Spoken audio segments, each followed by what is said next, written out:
Hello everyone, this is Asif Turgal and you are watching Foundation Tutorials for Commerce, and I request everyone please do watch my classes, share, subscribe and don't forget to press the bell icon to know about my upcoming classes. Thank you. So today I am here to start the second PUC syllabus, and that is from economics. In economics of second PUC, there are two separate textbooks. One is microeconomics, another one is macroeconomics, and today I am going to start from part A, that is microeconomics. From that microeconomics textbook, the first chapter is introduction. Okay, so in this first chapter we are going to discuss what is economy, what is economic activities, what are the problems of economy, okay, and so on. So then let me to start with the economic activities. ಆರ್ಥಿಕ ಚಟುವಟಿಕೆ ಎಂದರೇನು? ಹೌದಾ? Economic activities.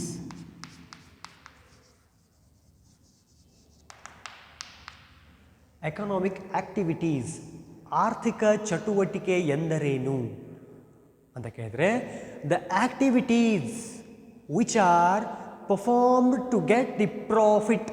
ಇನ್ simple ಆಗಿ ಹೇಳ್ಬೇಕಂದ್ರೆ, the activities which are performed or undertaken to earn the profit, ಲಾಭ ಗಳಿಸುವ ಉದ್ದೇಶವನ್ನಿಟ್ಟುಕೊಂಡು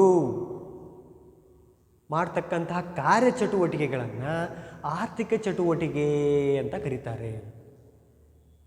ಅಂದರೆ ಆ ಚಟುವಟಿಕೆ ಅಂತ ಹೇಳಲಾಕತ್ತೀವಿ ಅಂದಮೇಲೆ ಆ ಚಟುವಟಿಕೆ ಏನಿರ್ತದೆ ಅಂತ ಕೇಳಿದ್ರೆ, the activities which are to be produced of what, of goods and services. ಸರಕು ಮತ್ತು ಸೇವೆಗಳನ್ನು ಉತ್ಪಾದಿಸುವ ಮತ್ತು ಅವುಗಳಿಂದ ಲಾಭ ಗಳಿಸುವ ಚಟುವಟಿಕೆಗಳಿಗೆ ಆರ್ಥಿಕ ಚಟುವಟಿಕೆ ಅಂತ ಕರೀತಾರೆ. ಆಯ್ತ್ರಿ?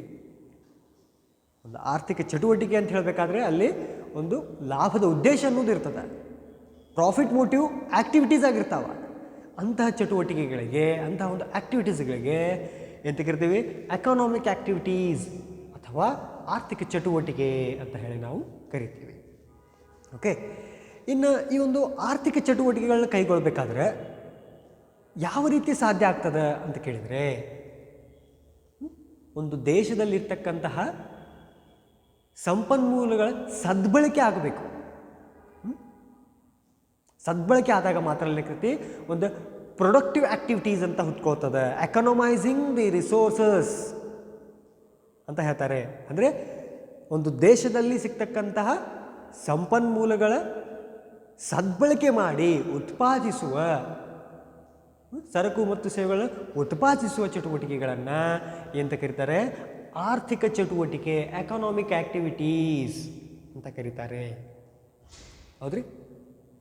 ಸೊ ಇಲ್ಲಿ ನಾವು ಎಕನಾಮಿಕ್ ಆಕ್ಟಿವಿಟೀಸ್ ಅಂತ ಹೇಳಲಾಕತ್ತೀವಿ, ಪ್ರೊಡಕ್ಷನ್ ಅಂತ ಹೇಳಲಾಕತ್ತೀವಿ. ಹೌದಾ?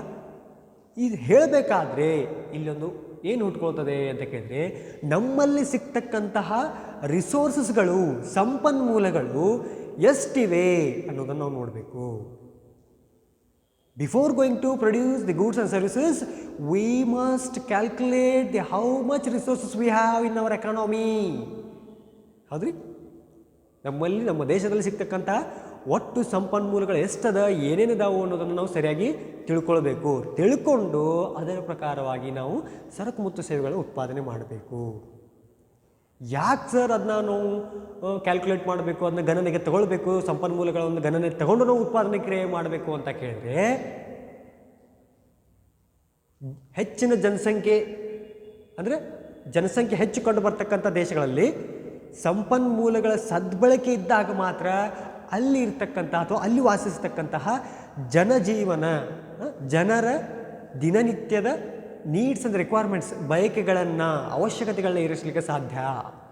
ಇಲ್ಲವಾದಲ್ಲಿ ಅಲ್ಲಿ ಏನಾಗ್ತದೆ? ಸ್ಕೇರ್ಸಿಟಿ ಆಫ್ ರಿಸೋರ್ಸಸ್ ಹುಟ್ಕೊಳ್ತದೆ, ಸ್ಕೇರ್ಸಿಟಿ ಆಫ್ ವಾಂಟ್ಸ್ ಹುಟ್ಕೊಳ್ತದೆ, ನೀಡ್ಸ್ ಹುಟ್ಕೊಳ್ತದೆ. ಹೌದಾ? ಸೊ ಅದಕ್ಕೆ ಏನು ಮಾಡಬೇಕು? ನಮ್ಮ ದೇಶದಲ್ಲಿ ಗೊತ್ತಿರೋ ಹಾಗೆ 2011 ಒಂದು ಜನಗಣತಿಯ ಪ್ರಕಾರ 121 ಕೋಟಿ ಜನಸಂಖ್ಯೆ ಇದೆ. ಹೌದಾ? ಸೊ ಅದರ ಪ್ರಕಾರವಾಗಿ ಹೋಗಬೇಕಂದ್ರೆ ಅಷ್ಟು ಜನರ ಬಯಕೆಗಳನ್ನು ಈಡೇರಿಸಲಿಕ್ಕೆ ನಮ್ಮಲ್ಲಿ ಎಷ್ಟು ಸಂಪನ್ಮೂಲಗಳಿದಾವ ಅನ್ನೋದನ್ನು ನಾವು ಸರಿಯಾಗಿ ನೋಡಬೇಕು. ಆ ಸಂಪನ್ಮೂಲಗಳನ್ನು ಒಂದು ಗಣನೆಗೆ ತೆಗೆದುಕೊಂಡು ಏನು ಮಾಡಬೇಕು, ನಾವು ಉತ್ಪಾದನಾ ಕಾರ್ಯವನ್ನು ಮಾಡಬೇಕು. As we all know, human wants are unlimited. ಮಾನವನ ಬಯಕೆಗಳು ಅಪರಿಮಿತ. ಹೌದಾ? ಮಾನವನ ಬಯಕೆಗಳು ಅಪರಿಮಿತ. ಯಾವುದರಲ್ಲಿ ಅವನು ಮಾನವ ಏನು ಮಾಡ್ತಾನೆ, ಅವನಿಗೆ ಸಂತುಷ್ಟಿ ಸಮಾಧಾನ ಅನ್ನೋದಿಲ್ಲ, ಇನ್ನೂ ಹೆಚ್ಚು ಬೇಕು ಅನ್ನೋ ಒಂದು ಆಸೆಯನ್ನು ಮನುಷ್ಯ ಹೊಂದಿರ್ತಾನೆ. ಒಂದು ಬಯಕೆ ಈಡೇರ್ತಂದ ಮೇಲೆ ಮತ್ತೊಂದು ಬಯಕೆ ಇಟ್ಕೊಳ್ತದೆ, ಆ ಬಯಕೆ ಈಡೇರಿದ್ರೆ ಇನ್ನೊಂದು ಬಯಕೆ ಇಟ್ಕೊಳ್ತದೆ. ಈ ರೀತಿ ಇಲ್ಲಿ ಮಾನವನ ಬಯಕೆಗಳು ಒಂದು ಸೀಮಿತ ಒಂದು ರೇಖೆಯಲ್ಲಿಲ್ಲ, ಯಾವಾಗಲೂ ಸತತವಾಗಿ ಬದಲಾಗ್ತಾ ಹೋಗ್ತಾ ಇರ್ತಾವೆ. ಆದರೆ ಹೀಗಿರುವಾಗ ನಾವು ರಿಸೋರ್ಸ್ಗಳನ್ನು ಸರಿಯಾಗಿ ನೋಡಬೇಕು, ಸರಿಯಾಗಿ ಕ್ಯಾಲ್ಕುಲೇಟ್ ಮಾಡ್ಕೋಬೇಕು, ಪರಿಗಣನೆ ಮಾಡಬೇಕು. ತದನಂತರ ನಾವು ಏನು ಮಾಡಬೇಕು, ಈ ಒಂದು ಉತ್ಪಾದನಾ ಕಾರ್ಯವನ್ನು ಮಾಡಬೇಕು ಅಂತ ಇಲ್ಲಿ ಹೇಳ್ತಾರೆ. ಓಕೆ, ಹಾಗಾದರೆ ಎಕನಾಮಿಕ್ ಆ್ಯಕ್ಟಿವಿಟೀಸ್ ಹೇಳಿದ್ವಿ. ಅಂದರೆ ಎಕನಾಮಿ ಅಂದರೆ ಏನು, ಅರ್ಥವ್ಯವಸ್ಥೆ ಎಂದರೇನು? What do you mean by economy? ಅರ್ಥವ್ಯವಸ್ಥೆ ಅಂದರೆ ಏನು ಅಂತ ಕೇಳಿದ್ರೆ, it is a situation. It is a situation in which the country is producing goods and services, not only producing but also distributing among the people. ಅರ್ಥವ್ಯವಸ್ಥೆ ಅನ್ನೋದೇನು, ಇದೊಂದು ಸನ್ನಿವೇಶ. ಎಂಥ ಸನ್ನಿವೇಶ ಅಂತ ಕೇಳಿದರೆ, ಸರಕು ಮತ್ತು ಸೇವೆಗಳನ್ನು ಉತ್ಪಾದಿಸೋ ಒಂದು ಸನ್ನಿವೇಶ. ಉತ್ಪಾದನೆ ಮಾಡಿದ್ರೆ ಅಷ್ಟೇ ಅಲ್ಲ, ಉತ್ಪಾದನೆ ಮಾಡೋದ್ರ ಜೊತೆಗೆ ಮಾರಾಟ ವಿನಿಮಯವು ಕೂಡ ಇಲ್ಲಿ ಕಂಡು ಬರ್ತದೆ. ಅಂತಹ ಒಂದು ಸನ್ನಿವೇಶಕ್ಕೆ, ಸಿಚುವೇಶನ್ಗೆ ನಾವು ಹೇಳ್ತೀವಿ ಎಕಾನಮಿ ಅಂತ ಕರಿತೀವಿ, ಅರ್ಥವ್ಯವಸ್ಥೆ ಅಂತ ಕರಿತೀವಿ. ತಿಳಿದ್ರಿ? ಇನ್ನು ಇದೆಲ್ಲ ನೋಡಾದ್ಮೇಲೆ ಇಲ್ಲಿ ನಮ್ಗೆ ಒಂದು basic problems of an economy ಅಂತ ಬರ್ತದೆ. Central problems of an economy ಅಂತ ಬರ್ತದೆ. ಅಂದರೆ ಕೇಂದ್ರ ಆರ್ಥಿಕ ಸಮಸ್ಯೆಗಳು, ಕೇಂದ್ರೀಯ ಆರ್ಥಿಕ ಸಮಸ್ಯೆಗಳು ಅಥವಾ ಅರ್ಥವ್ಯವಸ್ಥೆಯ ಮೂಲಭೂತ ಸಮಸ್ಯೆಗಳು ಅಂತ ನಾವು ಕರಿತೀವಿ. ಪ್ರಾಬ್ಲಮ್ಸ್ ಆಫ್ ಆ್ಯನ್ ಎಕಾನಮಿ ಅಂತ ಹೇಳ್ತೀವಿ ನಾವು. ಹೇಳ್ತೀವಿ ರೀ, ಪ್ರಾಬ್ಲಮ್ಸ್ ಆಫ್ ಆ್ಯನ್ ಎಕಾನಮಿ ಯಾವುವು? ಇಲ್ಲಿ problems of an economy. Before going to discuss the what and all the problems, we must know about the why the problems will arise. ಸಮಸ್ಯೆ ಯಾಕೆ ಹುಟ್ಟುಕೊಳ್ತದ ಅಂತ ಹೇಳಬೇಕಿದ್ರೆ, when there is a scarcity of resources and opposite of that when the unlimited human unlimited wants are there. ಹೌದಾ? ಅಪರಿಮಿತ ಮಾನವನ ಬಯಕೆಗಳು ಮತ್ತು ಸಂಪನ್ಮೂಲಗಳ ಕೊರತೆ ಇದ್ದಾಗ ಮಾತ್ರ ಇಲ್ಲಿ ಈ ಒಂದು ಸಮಸ್ಯೆ ಹುಟ್ಕೊಳ್ತದೆ. Problem of an economy, problems of an economy ಹುಟ್ಕೊಳ್ತದೆ. ಹಾಗಾದ್ರೆ ಯಾವ ಪ್ರಾಬ್ಲಮ್ಸು, ಯಾವ ಸಮಸ್ಯೆಗಳು ಯಾವುವು ಅಂತ ನೋಡ್ಬೇಕಿದ್ರೆ, first one is what to produce.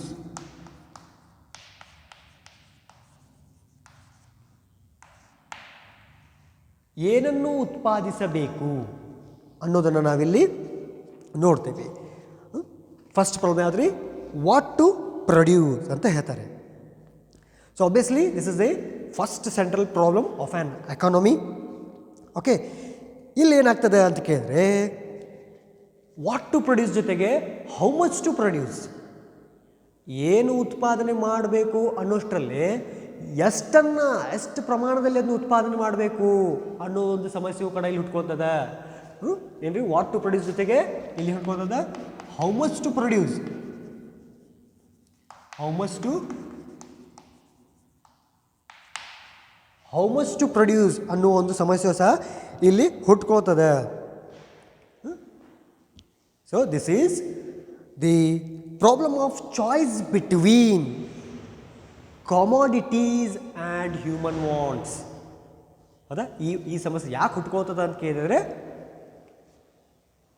ಯಾವ ಒಂದು ಸರಕು ಮತ್ತು ಸೇವೆಗಳು ಉತ್ಪಾದಿಸಬೇಕು. ಆಮೇಲೆ ಯಾವ ಒಂದು ಮಾನವರ ಬಯಕೆಗಳು ಎಷ್ಟಿದಾವ ಅಥವಾ ಸಂಪನ್ಮೂಲಗಳು ಎಷ್ಟಿದಾವ ಅನ್ನೋದನ್ನು ಇಲ್ಲಿ ಈ ಎರಡು ವಿಷಯಗಳ ನಡುವೆ ಈ ಒಂದು ಹೌ ಮಚ್ ಟು ಪ್ರೊಡ್ಯೂಸ್ ಇಟ್ಕೊಳ್ತದ ಅಂತ ಹೇಳಿಬಿಟ್ಟು ಹೇಳ್ತಾರೆ. ಎಷ್ಟರ ಮಟ್ಟಿಗೆ ಉತ್ಪಾದನೆ ಮಾಡಬೇಕು ಅನ್ನೋದನ್ನು ಇಲ್ಲಿ ಹೇಳ್ಕೊಳ್ತಾರೆ. This is the essentially the problem of essentially allocated of scarcity of resources for competing the needs. ಇಲ್ಲಿ ಏನಾಗ್ಬಿಡ್ತದೆ ಅಂತ ಕೇಳಿದ್ರೆ, ಇರ್ತಕ್ಕಂತಹ ಕಡಿಮೆ ಸಂಪನ್ಮೂಲ ಕೊರತೆಯಲ್ಲಿ ಕಣ್ಮುಂದೆ ಇರ್ತಕ್ಕಂತಹ ಎಲ್ಲ ಬಯಕೆಗಳನ್ನು ಈಡೇರಿಸುವ ಪ್ರಯತ್ನವನ್ನು ಮಾಡಲಾಗ್ತದೆ. ಈಡೇರಿಸಲಿಕ್ಕೆ ಸಾಧ್ಯ ಏನ್ರಿ? ಕಷ್ಟಕರ ಸಾಧ್ಯ ಅಂತ ನಾವು ಹೇಳ್ಬೋದು. ಸೊ ಅದಕ್ಕೇನ್ರಿ ಇಲ್ಲಿ ವಾಟ್ ಟು ಪ್ರೊಡ್ಯೂಸ್, ಏನನ್ನು ಉತ್ಪಾದನೆ ಮಾಡಬೇಕು ಅನ್ನೋದ್ರ ಜೊತೆಗೆ ಎಷ್ಟು ಪ್ರಮಾಣದಲ್ಲಿ ಉತ್ಪಾದನೆ ಮಾಡಬೇಕು ಅನ್ನೋದು ಸಹ ಒಂದು ಇಲ್ಲಿ ನಮಗೆ ಕಂಡು ಬರ್ತದೆ. ಓಕೆ, ಎರಡನೇದು ಯಾವುದು? How to produce. How to produce, ಹೇಗೆ ಉತ್ಪಾದಿಸಬೇಕು ಅನ್ನೋದನ್ನು ಇಲ್ಲಿ ನಾವು ಒಂದು ಎರಡನೆಯ ಒಂದು ಸಮಸ್ಯೆಯನ್ನು ನಾವಿಲ್ಲಿ ಕಾಣ್ತೀವಿ. ಇಲ್ಲಿ ಮುಖ್ಯವಾಗಿ ಹೌ ಟು ಪ್ರೊಡ್ಯೂಸ್ ಅಂತ ಬಂದಾಗ ಪ್ರಾಬ್ಲಮ್ ಆಫ್ ಟೆಕ್ನಾಲಜಿ ಹುಟ್ಟುಕೊಳ್ತದೆ.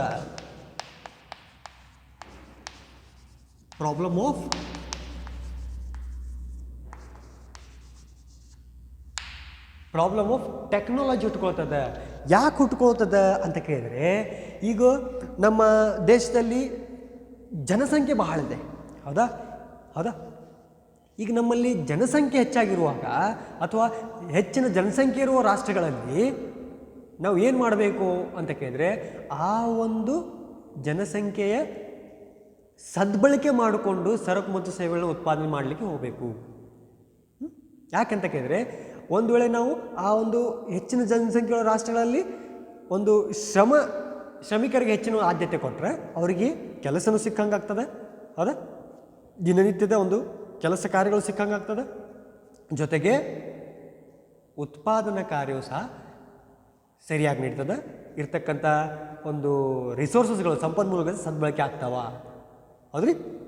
ಇಲ್ಲಿ ಹೇಳ್ತಾರವರು, the problem how to produce is the problem of choice of technique or technology ಅಂತ ಹೇಳ್ತಾರೆ.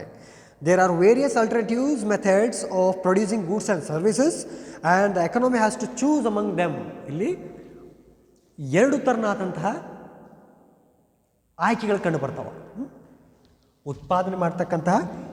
ಉತ್ಪಾದನೆ ಮಾಡಲಿಕ್ಕೆ ಎರಡು ಥರನಾದಂತಹ ಇಲ್ಲಿ ಆಯ್ಕೆಗಳು ಕಂಡು ಬರ್ತಾವೆ.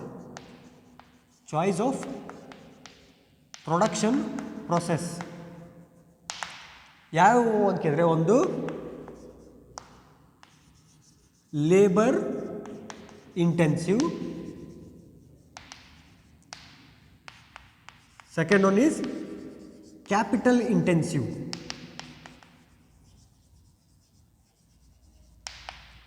Labour intensive and capital intensive ಅಂತಕ್ಕಂತಹ ಎರಡು ಆಯ್ಕೆಗಳು ಕಂಡು ಬರ್ತಾವೆ. ಲೇಬರ್ ಇಂಟೆನ್ಸಿವ್ಗೆ ಏನಂತ ಕರೀತಾರೆ? ಶ್ರಮ ಸಾಂದ್ರ ಅಂತ ಕರೀತಾರೆ. ಕ್ಯಾಪಿಟಲ್ ಇಂಟೆನ್ಸಿವ್ಗೆ ಬಂಡವಾಳ ಸಾಂದ್ರ ಅಂತ ಕರೀತಾರೆ. ಹಾಗಾದರೆ ಲೇಬರ್ ಇಂಟೆನ್ಸಿವ್ ಅಂದರೆ ಏನು ಅಂತ ಕೇಳಿದರೆ, where more labours are used instead of or rather than capital. ಅಂದ್ರೇನು? ಈಗ ಹೆಚ್ಚು ಸಂಖ್ಯೆಯುಳ್ಳ ರಾಷ್ಟ್ರಗಳನ್ನು ಹೇಳಬೇಕಾದ್ರೆ, ಅಲ್ಲಿ ಜನಸಂಖ್ಯೆ ಹೆಚ್ಚಿದ್ದಾಗ ನಾವು ಅಲ್ಲಿ ಹೆಚ್ಚು ಆ ಜನರನ್ನು ಉಪಯೋಗಿಸ್ಕೊಂಡು ನಾವು ಸರಕು ಮತ್ತು ಸೇವೆಗಳನ್ನು ಉತ್ಪಾದನೆ ಮಾಡಬೇಕು. ಯಾಕೆ ಮಾಡಬೇಕು ಅಂತ ಕೇಳಿದ್ರೆ, ಒಂದು ವೇಳೆ ಜನಸಂಖ್ಯೆ ಹೆಚ್ಚಿರ್ತಕ್ಕಂಥ ರಾಷ್ಟ್ರ, ಫಾರ್ ಎಕ್ಸಾಂಪಲ್ ನಮ್ಮ ಭಾರತ ದೇಶದಲ್ಲಿ ಹೆಚ್ಚು ಜಗತ್ತಿನ ಎರಡನೇ ಅತಿ ಹೆಚ್ಚು ಜನಸಂಖ್ಯೆ ಒಂದು ರಾಷ್ಟ್ರ ನಮ್ಮದಾಗಿರ್ತದೆ, ಹೌದಾ? ಇಂಥ ರಾಷ್ಟ್ರಗಳಲ್ಲಿ ನಾವು ಲೇಬರ್ ಇಂಟೆನ್ಸಿವ್ ಆದಷ್ಟು ನಮಗೆ ಎಕನಾಮಿಕ್ ಗ್ರೋತ್ ಆಗ್ತದೆ, ಅಂದರೆ ಎಂಪ್ಲಾಯ್ಮೆಂಟ್ ಜನ್ರೇಷನ್ ಆಗ್ತದೆ. ಅನ್ನೋ ಒಂದು ವಿಷಯಕ್ಕೆ ಏನು ಮಾಡಬೇಕು, ಲೇಬರ್ ಇಂಟೆನ್ಸಿವ್ ಹೋಗ್ಬೇಕು. ಒಂದು ಕ್ಯಾಪಿಟಲ್ ಇಂಟೆನ್ಸಿವ್ ಹೋದ್ರೆ ಏನಾಗ್ತದೆ ರೀ ಅಂತ ಕೇಳಿದ್ರೆ ಅನ್ಎಂಪ್ಲಾಯ್ಮೆಂಟ್, ನಿರುದ್ಯೋಗ ಸಂಖ್ಯೆ ಜಾಸ್ತಿ ಆಗ್ತದೆ. ಹೌದ್ರಿ? ಹಾಗಾದರೆ ಈ ಲೇಬರ್ ಇಂಟೆನ್ಸಿವ್ ಅನ್ನೋದೇನಿದೆಲ್ಲ, ಶ್ರಮ ಸಾಂದ್ರ ಅನ್ನೋದೇನಿದೆಲ್ಲ, ಬಂಡವಾಳಶಾಹಿ ಅಥವಾ ಬಂಡವಾಳ ಸಾಂದ್ರದ ಬದಲಾಗಿ ನಾವು ಈ ಒಂದು ಶ್ರಮ ಸಾಂದ್ರ ಯೂಸ್ ಮಾಡೋದ್ರಿಂದ, ಉಪಯೋಗಿಸೋದ್ರಿಂದ ದೇಶದಲ್ಲಿರ್ತಕ್ಕಂಥ ರಿಸೋರ್ಸಸ್ಗಳನ್ನು ಸದ್ಬಳಕೆ ಮಾಡ್ಕೊಳ್ಳೋದ್ರ ಜೊತೆಗೆ ಇರ್ತಕ್ಕಂಥ ಶ್ರಮಿಕರಿಗೆ ಒಂದು ಶ್ರಮದಾನ ಮಾಡ್ದಂಗಾಗ್ತದೆ, ಕೆಲಸ ಕೊಟ್ಟಂಗಾಗ್ತದೆ, ಅವರಿಗೆ ಒಂದು ದಿನಗೂಲಿ ಕೊಟ್ಟಂಗಾಗ್ತದೆ ಅನ್ನೋ ಒಂದು ವಿಷಯಕ್ಕೆ ಶ್ರಮ ಸಾಂದ್ರ ಹೋಗ್ತಾರೆ. ಇನ್ನು ಕ್ಯಾಪಿಟಲ್ ಇಂಟೆನ್ಸಿವ್ ಅಂತ ಬಂದಾಗ ಇಲ್ಲೇನು ಬರ್ತದೆ ಅಂತ ಕೇಳಿದ್ರೆ, where more capital is used in the production process rather than labours. ಅಂದರೆ ಈಗ ಕಡಿಮೆ ಜನಸಂಖ್ಯೆ ಉಳ್ಳ ರಾಷ್ಟ್ರಗಳಲ್ಲಿ ಲೇಬರ್ಸ್ ಸಿಗೋದಿಲ್ಲ, ಹೌದಾ? ಕಡಿಮೆ ಜನಸಂಖ್ಯೆ ಇರುವ ರಾಷ್ಟ್ರಗಳಲ್ಲಿ ಲೇಬರ್ಸ್ ಸಿಗೋದಿಲ್ಲ. ಅಂಥ ವಿಷಯದಲ್ಲಿ ಕ್ಯಾಪಿಟಲ್ ಇಂಟೆನ್ಸಿವ್ ಯುಟಿಲೈಸ್ ಮಾಡಬೇಕು. ಯಾಕಂತ ಕೇಳಿದ್ರೆ ಅಲ್ಲಿ ಮಷಿನರೀಸ್ಗಳನ್ನು instead of labours in the capital intensive they will be going to use machineries. ಯಂತ್ರಗಳನ್ನು ಉಪಯೋಗಿಸ್ಕೊಂಡು ಉತ್ಪಾದನೆ ಕಾರ್ಯವನ್ನು ಮಾಡಬೇಕು. ಜನಸಾಂದ್ರತೆ ಮಾಡಿದ್ರೆ ಏನಾಗ್ತದೆ ಅಂತ ಕೇಳಿದ್ರೆ ಅಲ್ಲಿ ಜನಸಂಖ್ಯೆನೇ ಇರೋದಿಲ್ಲ. ಅಂದಮೇಲೆ ನೀವು ಜನರನ್ನು ತರಿಸ್ಕೊಂಡು ಅವ್ರಿಗೆ ದುಡ್ಡು ಕೊಟ್ಟು ಕೆಲಸ ಕೊಡೋ ಅವಶ್ಯಕತೆ ಇರೋದಿಲ್ಲ. ಯಾಕಂತ ಕೇಳಿದ್ರೆ ನಿಮ್ಮಲ್ಲಿ ಬಂಡವಾಳ ಜಾಸ್ತಿ ಇರ್ತದೆ, ಜನಸಂಖ್ಯೆ ಕಡಿಮೆ ಇರ್ತದೆ, ಆದರೆ ಬಂಡವಾಳಕ್ಕೆ ಏನೂ ಕೊರತೆ ಇರೋದಿಲ್ಲ. ಅಂಥ ಸಮಯದಲ್ಲಿ ನಾವು ಹೊಸ ಹೊಸ ತಂತ್ರಜ್ಞಾನಗಳನ್ನು ಉಪಯೋಗಿಸ್ಕೊಂಡು ಯಂತ್ರೋಪಕರಣದ ಸಹಾಯದಿಂದ ಉತ್ಪಾದನೆಯನ್ನು ಮಾಡಬೇಕು ಅನ್ನೋ ಒಂದು ವಿಷಯವನ್ನು ಇಲ್ಲಿ ಕಂಡು ಬರ್ತದೆ. ಸೊ ನಮ್ಮ ದೇಶದಲ್ಲಿ ಬಂದಾಗ ಹೌ ಟು ಪ್ರೊಡ್ಯೂಸ್ ಅಂತ ಮಾತಾಡಬೇಕಾದ್ರೆ, ಪ್ರಾಬ್ಲಮ್ ಆಫ್ ಟೆಕ್ನಾಲಜಿ ಅಂತ ಹೇಳಬೇಕಾದಾಗ ನಾವು ಏನು ಹೋಗ್ಬೇಕು, ಲೇಬರ್ ಇಂಟೆನ್ಸಿವ್ನ ಹೆಚ್ಚಿನ ಪ್ರಿಫರೆನ್ಸ್ ಮಾಡಬೇಕು ರಾದರ್ ದ್ಯಾನ್ ಕ್ಯಾಪಿಟಲ್ ಇಂಟೆನ್ಸಿವ್. ಒಂದು ವೇಳೆ ನಾವು ಕ್ಯಾಪಿಟಲ್ ಇಂಟೆನ್ಸಿವ್ ಅಂತ ಹೋದರೆ ಏನಾಗ್ತದ ಅಂತ ಕೇಳಿದ್ರೆ ನಮ್ಮಲ್ಲಿ ನಿರುದ್ಯೋಗ ಹೆಚ್ಚಾಗ್ತಾ ಹೋಗ್ತದೆ ಅನ್ನೋದನ್ನು ಇಲ್ಲಿ ಕಂಡು ಬರ್ತದೆ. And the last problem is ಯಾವುದು, ಫಾರ್ ಹೂಮ್ ಟು ಪ್ರೊಡ್ಯೂಸ್, ಯಾರಿಗಾಗಿ ಉತ್ಪಾದಿಸಬೇಕು. ಮೂರನೇದ್ದು ಫಾರ್ ಹೂಮ್ ಟು ಪ್ರೊಡ್ಯೂಸ್, ಯಾರಿಗಾಗಿ ಉತ್ಪಾದಿಸಬೇಕು ಅಂದರೆ ಯಾವುದೇ ಒಂದು ದೇಶ ಅಂತ ಬಂದಾಗ ಅಲ್ಲಿ ಶ್ರೀಮಂತ ವರ್ಗ, ಮಧ್ಯಮ ವರ್ಗ ಮತ್ತು ಕೆಳವರ್ಗದ ಜನರು ವಾಸಿಸಿರ್ತಾರೆ, ಹೌದಾ? Rich people, middle class people and poor people are there in each and every country. So by considering that concept we have to produce our goods and services. ನೀವು ಉತ್ಪಾದಿಸ್ತಕ್ಕಂಥ ಸರಕು ಮತ್ತು ಸೇವೆಗಳು ಏನಾಗಿರಬಾರ್ದು, ಕೇವಲ ಶ್ರೀಮಂತ ವರ್ಗಕ್ಕೆ ಸೀಮಿತವಾಗಿರಬಾರ್ದು, ಕೇವಲ ಮಧ್ಯಮ ವರ್ಗಕ್ಕೆ ಆಗಿರಬಾರ್ದು, ಅದೇ ರೀತಿ ಕೆಳವರ್ಗಕ್ಕೆ ಸೀಮಿತವಾಗಿರಬಾರ್ದು. ನೀವು ಉತ್ಪಾದಿಸ್ತಕ್ಕಂಥ ಸರಕು ಮತ್ತು ಸೇವೆಗಳು ಒಂದು ವೇಳೆ ಮೂರು ವರ್ಗಕ್ಕೆ ಅಫೋರ್ಡೆಬಲ್ ಆಗಿದ್ದರೆ,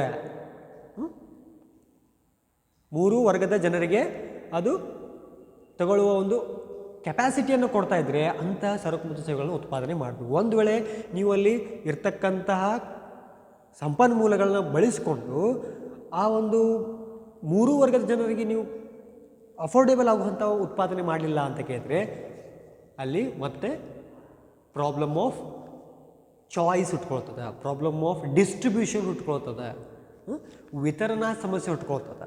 ಯಾರಿಗೆ ವಿತರಣೆ ಮಾಡಬೇಕು? ಬರೀ ಎಲ್ಲ ರಿಚ್ ಪೀಪಲ್ ತೊಗೊಂಡು ಕೂತ್ಬಿಟ್ರೆ ಮಿಡ್ಲ್ ಕ್ಲಾಸ್ ಆಮೇಲೆ ಪೋರ್ ಕ್ಲಾಸ್ ಏನು ಮಾಡಬೇಕು? ಅಥವಾ ಪೋರ್ ಕ್ಲಾಸ್ ಅವ್ರಿಗೆ ಮಿಡ್ಲ್ ಕ್ಲಾಸ್ ಅಫೋರ್ಡೆಬಲ್ ಆಗಲಿ ಅಂತ ನೀವು ಕ್ವಾಲಿಟಿಯಲ್ಲಿ ರಿಡ್ಯೂಸ್ ಮಾಡಿದರೆ ಶ್ರೀಮಂತ ವರ್ಗದವ್ರು ಅದನ್ನು ತಗೊಳ್ಳೋದಿಲ್ಲ. ಅನಿವಾರ್ಯ ಕಾರಣದಿಂದ ತಗೊಳ್ಬೋದು, ಆದರೆ ಅವರು ಒಂದು ತಗೊಳ್ಳುವ ಒಂದು ಉದ್ದೇಶದಿಂದ ತಗೊಳ್ಳೋದಿಲ್ಲ, ಅನಿವಾರ್ಯ ಕಾರಣ ತಗೊಳ್ತಕ್ಕಂಥ ಪರಿಸ್ಥಿತಿಗಳು ಇಲ್ಲಿ ಉಂಟಾಗ್ತಾವ. This is the problem of distribution of goods and services among the members of the society. So, this is because human wants and the resources availability is varied from region to region. ಯಾಕೆ ಈ ಮೂರು ಸಮಸ್ಯೆಗಳು ಹುಟ್ಕೊಳ್ತಾವ? What to produce, how to produce, for whom to produce ಹುಟ್ಕೊಳ್ತಾವ ಅಂತ ಕೇಳಿದರೆ ಮಾನವನ ಬಯಕೆಗಳು ಮತ್ತು ಸಿಗ್ತಕ್ಕಂತಹ ಏನು ರಿಸೋರ್ಸಸ್ಗಳು ಏನಿದಾವಲ್ಲ ಒಂದು ಪ್ರದೇಶದಿಂದ ಇನ್ನೊಂದು ಪ್ರದೇಶಕ್ಕೆ ವಿಭಿನ್ನವಾಗಿದ್ದಾವೆ. ಈ ವಿಭಿನ್ನತೆ ಇರುವ ಕಾರಣದಿಂದ ಇಲ್ಲೇನಾಗ್ತದೆ, ಇಲ್ಲಿ ಈ ಮೂರು ಆರ್ಥಿಕ ಪರಿಸ್ಥಿತಿಗಳು ಹುಟ್ಟುಕೋತಾವ ಅಂತ ಹೇಳ್ತಾರೆ. So this is all about the today's class. So what and all we have discussed, let me to glance over once again. That is, we have discussed the what is economic activities, how the activities are to be undertaken, and what is an economy, ಆರ್ಥಿಕತೆ ಅರ್ಥವ್ಯವಸ್ಥೆ ಅಂದ್ರೇನು ಅನ್ನೋದು ನೋಡಿದ್ವಿ. And then we have discussed the main problems of an economy. So in the next class, if you have any doubts, please do comment me in the comment section box. Okay, in next class I am going to discuss with the further concept of this first chapter. Thank you.